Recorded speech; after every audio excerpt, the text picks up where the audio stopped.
Hello, welcome to Below the Skirt with Tamara. My name is Tamara Green, and I am a pelvic physical therapist, and I help women overcome uncontrolled bladders, return to pleasurable sex, manage those pregnancy symptoms so they can be a postpartum champion. So, welcome to Below the Skirt with Tamara. So, hopefully your week is going well, and today I want to speak on hip strengthening. You may say, well, below the skirt, yeah, because the hip is below the skirt, and we have Virginia, who's our guest, as she's always here with us. But just explaining hips, how things work, right? So we got the pelvic bones, and like this is the hip area. All of this is the hip. All of this is the hip. And I speak a lot on pelvic floor strengthening, the importance of what pelvic floor strengthening is, because it allows the decrease of the loss of control of having incontinence. So pretty much not having more of an improved control bladder, improved control fecal, so you don't have to have poo-poo accidents or bowel movements that is not. We want to have bowel movements when we want to. So pretty much any form of incontinence. So that pelvic floor helps with strengthening, and it also helps with relaxing too. So the biggest thing is like, okay, how does hip strengthening come into it? Well, it's important because we have those hip muscles, which is like the gluteus maximus, the buns, the big ones back there, right? And then we have some other smaller glute muscles that are right above, and their job is to stabilize the hip. And if the hip is weak, what happens? It doesn't give good stability to our pelvis or our Virginia. So I wanted to give you some hip strengthening exercises you can do, because I know when I'm working with my clients, perfect example, I had one of my clients, she came in, she had a pelvic fracture. Well, with the pelvic fracture, all it is just this bone, that hard bone. If I come here, the hard pubic bone, there's a fracture along in this area, the pubic rami, along in this area. So you know that it's painful. That's near the groin. That's the groin area. Well, she had a pubic fracture. Well, yeah, we're working on strengthening of the pelvic floor muscles, which are the muscles below the skirt and the muscles inside the pelvis. But we also have those supporting muscles as well, the hip muscles. So if you tend to have weak hip muscles, it is very common to have low back pain, because the hip itself, you see how close it is to the spine, the lumbar area? If it is weak, you can notice that it would be very common for you to have low back pain. So again, working on pelvic floor strengthening is great, but we've also have to work on the bigger muscles as well as the finer muscles. So I'm going to show you a couple general exercises you can do, and I want you to include this in some form of your routine, because a lot of times with our life, it's really fast, and we don't necessarily put the time in that we need for ourselves. And when we go exercise, what do? We exercise, we walk, or we do different things, but sometimes we don't intentionally target certain muscles.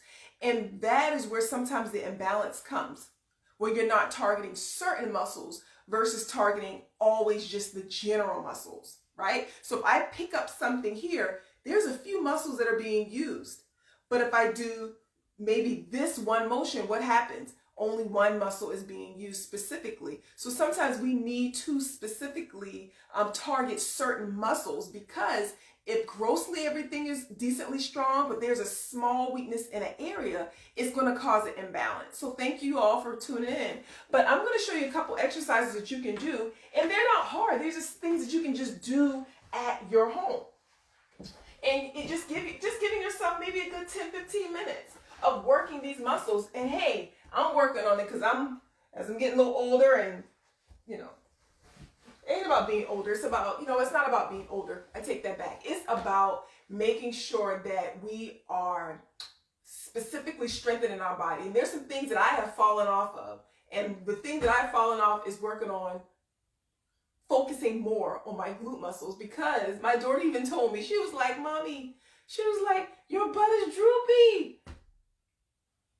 And she's small, so she can see from below, right? And I'm like, okay, I'm going to fix that. I'm going to tone that up. So I'm going to really start focusing on what hip strengthening can do. So I'm going to give you some beginning pictures and ending pictures. Give me a couple months and you're going to see some difference. And I want you to add this into some of your exercises. So when it comes to hip strengthening, there's different muscles. So yeah, with our glutes, we always think about that, but we have some other supporting ones. So you can do something as simple. If you're lying on your side, you can put your knees together. My knees are together. My knees are almost at like a 45 to a 90 degree angle. And I'm laying on my side.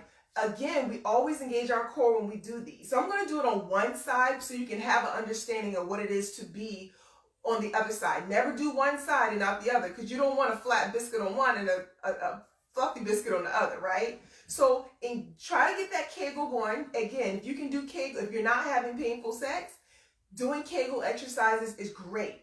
Engage that Kegel as I've done before. You can check previous lives. Engage your core, pulling your belly button in up towards your head, and then you stabilize and you work on lifting that top leg out. Now, we're not lifting the foot, but these are called clamshells, and this is a good hip stabilizer. So you're opening, not using your knee, you're opening at your hip, and you'll feel it burning. So you can just start off with a set of 10 and see how they feel. You may say, hey, this is not too hard. Well, if it's not too hard, put a little band around your knee, an elastic band to give you some resistance. And do a set of 10, rest a couple seconds, and then go into another set of 10. If I put my hand on my hip to make sure it doesn't rotate back, so I'm keeping myself forward and stacked on my hips, and I'm opening. Now, if you feel like you have to open and you have to rotate, you're going too far, just lift, hold it a second, come down. You may say, okay, that's not too hard. I want to hold it for about 3 seconds. Hold it for about 3 seconds. But again, you're feeling it in the outer hip muscle area. So I'm going to do about 4 more of these, and then I'm going to go into another exercise. So again, this is a good hip stabilizer, a great hip stabilizer. I'm going to do 2 more, and then I'm going to catch 1 more here. So these are clamshells. Like I said, this is something, I'm going to go through this in 10 minutes. Same thing, just give yourself about 10 minutes, okay? So now I'm going to work on doing, I don't have my pillow. Let me use my blanket. So we can call these the windshield wipers. So put a pillow in between your leg, and where my pillow is, engaging my core. Now you don't want your same position.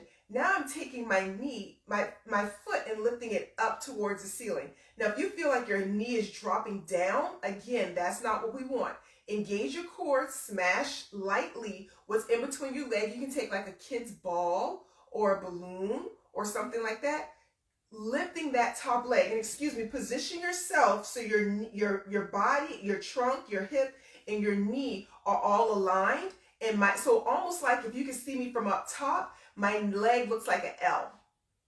You see how that's an L? There. And again, I'm opening up at my hip by lifting my leg. Again, you're going to feel it in the hip muscle. Now, if you say, hey, I want some resistance, put a resistance band around your feet, around both ankles. Hold it for a couple seconds. Again, you're going to really, really, really feel it burning in those hip muscles, working there. Again, this is an area we don't do a lot of. And if you're someone who has some sciatic pain going through that butt area, these are good muscles because that nerve runs right on top. The sciatic nerve runs on top of the piriformis muscle, okay? So I'm going to do about 2 or 3 more. And I'm not sure if you have any comments or anything, drop it in. If you say, hey, or you need some clarification, just put it in the chat. I'm going to finish these exercises, then I'll check the chat out, okay? All right, so those are windshield wipers, right? Think about it, a windshield wiper. All right, so now, if you're in this position here, if you don't have issues with getting onto your hands and knees, again, you can do this. If being on your knees is a little too uncomfortable, you can put pillows underneath your knees. So I'm going to engage my core. I'm going to throw on that Kegel too, so nobody can tell you're doing a Kegel when you do it. Engage my core, and then what I can do is alternate straightening out one leg, right? Holding it there. You don't want your hips to drop down, but you don't want it to be too much up, but you'll really feel it working in the glute muscles. So you can go straight back as an exercise, or if you say, hey, I want to make it a little bit harder, put a bend in your knee. So from here, core is engaged, and go up. Here, core is engaged, come back up. and you say, hey, that's still not too hard, well, then you can always put a weight at the bottom of your ankle and go into it. So you can go up from here, core engage, and then straighten your leg, hold it, cores engage. Good. Cores engage. And I'll do 2 more of those. And then we call these the donkey kicks. Here, see that a donkey's kicking? Good. Cores engaged. So it's working the leg that I'm actually moving, but it's also working the stabilization leg, right? And you know, I'm gonna throw out something, y'all. I was gonna keep it a surprise with y'all in my group. I'm actually working on I'm in the process of getting my personal certification. See, that's why I don't have it yet. See, I'm messing up right there. Personal training certification. So yes, I'm a physical therapist, but I'm working on my personal training certification. But what I'm learning so much of anything, we go out to the gym, we do this, we do that, we work on exercising this. Sometimes we don't even know what we're doing. We're just doing something, right? Well, kudos to you for that. But the problem is we start working on this heavy weight stuff, but we can't stabilize. Stabilization is the foundation of any strengthening. Stabilization is the foundation of any strengthening. So when I get back onto my hands and knees, like if you're really weak, if your core's weak, these positionings, being on one leg is going to be a challenge. Straightening your one leg is going to be a challenge. Doing the donkey kicks is going to be it's going to be hard, right? Because it's not even just core weakness. I'm stabilizing on one leg to do a dynamic movement on the other. So again, working on donkey kicks or extending that leg is a good way to isolate working on your glutes and also working on your hamstring. Your glutes are here, your hamstring is here, okay? All right, so that's another one. So again, now let's have you flip over. We're gonna work on your back. Again, working on bridging. I talked about this before. Doing the Kegel if it's not painful, if you're not having painful sex, and pick up that blueberry, engage that pelvic floor, engage that core, working on bridging. You can do that. Hold for a couple seconds if you need to. Do a set of 10. See how you do. Again, you're having to stabilize doing the pelvic floor lift and engaging the core and holding. Oh my gosh, it's burning. That's a lot to do. If you want to challenge yourself more, put a band around your knees. So then work on keeping your knees separated with your toes forward, engaging your core, and then lifting up. Push a little more through your heels than your toes, because then using your toes, you're using some other muscles. Heels, you're using more of your glutes. Now you say, hey, I want to make it a little harder, or I want to focus really on one. If you want to we're focused on one, bend one leg, engage your core, and then lift your hips up by pushing through one leg. You can do a set of 10. So I'm just showing you how you can progress yourself. You want to say, hey, I want to change it up and make it a little bit harder too.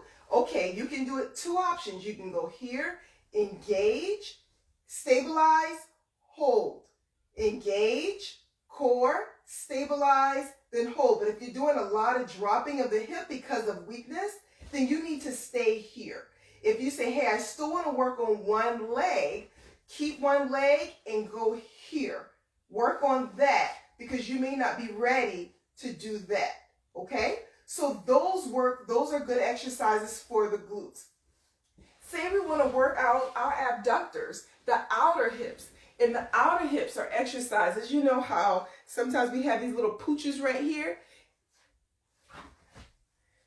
And I'm saying that my mom may be watching because that runs in our family. But again, what you can do is you can work on leg lifts. I would suggest if you can get to a wall, it's going to be harder. So if I do a leg lift on my side, leg is straight, my foot is pulled up like this. If this is my leg, my foot is not down, not like pressing a gas pedal. My foot is up, my core, my Kegel is engaged.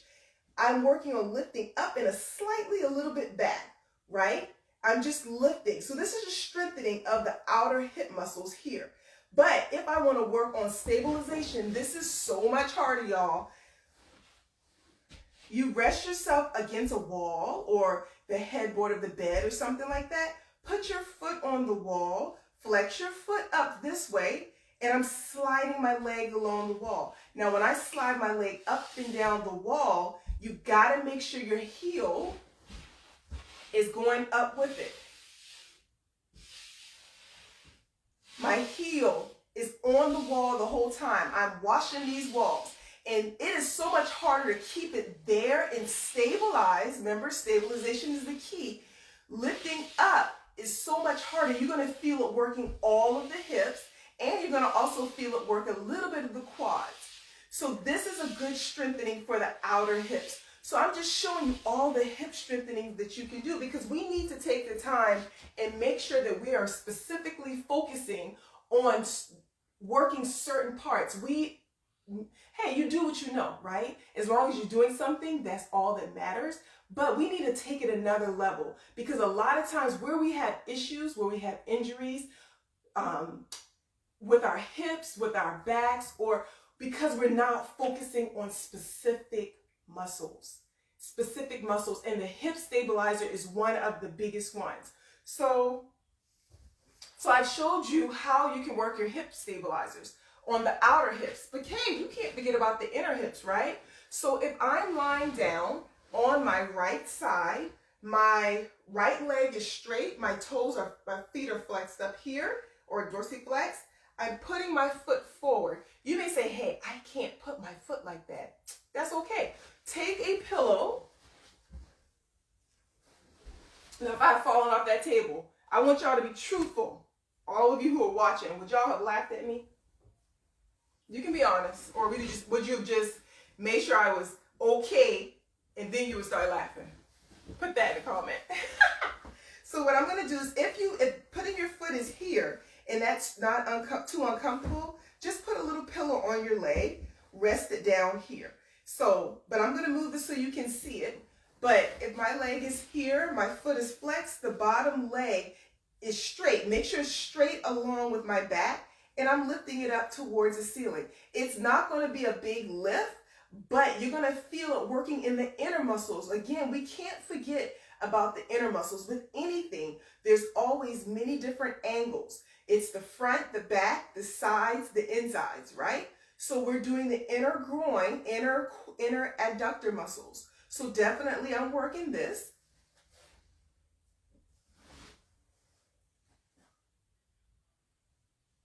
And it doesn't lift that high. I'm going to do 3 more. Again, you can do 2 sets of 10.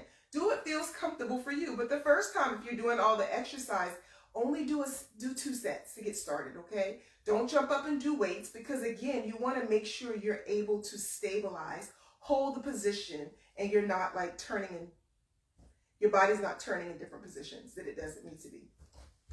Okay, so now let's work I work the outer hips. Now we need to work the front part of the hips. And make sure you do both sides, because this left side is burning. The one I've done, not the right side. So do both sides. You want equal balance. So now we can work on some straight leg raises. So my leg is straight. My opposite knee is bent. Specifically, you don't want to do a straight leg raise, just one leg up. If you've had some history of back pain, and it doesn't mean just because you're pregnant you've had pregnancies, does not mean that you do have back pain. No, but it's very uncommon. After having pregnancies, with us having weaker cores, which is more common, doesn't mean it's all the time. If we're having a weaker core, keeping your leg bent takes the strain off your back if you're having back pain. So I'm going to keep my opposite leg bent, leg is straight, my foot is pulled up towards the ceiling, and I'm lifting it to the opposite leg. Now, if you're like me and your leg hyperextends, it extends too much, but you don't want to lift and the leg is straight, is bent. So you want it to be just straight, but not truly locked out.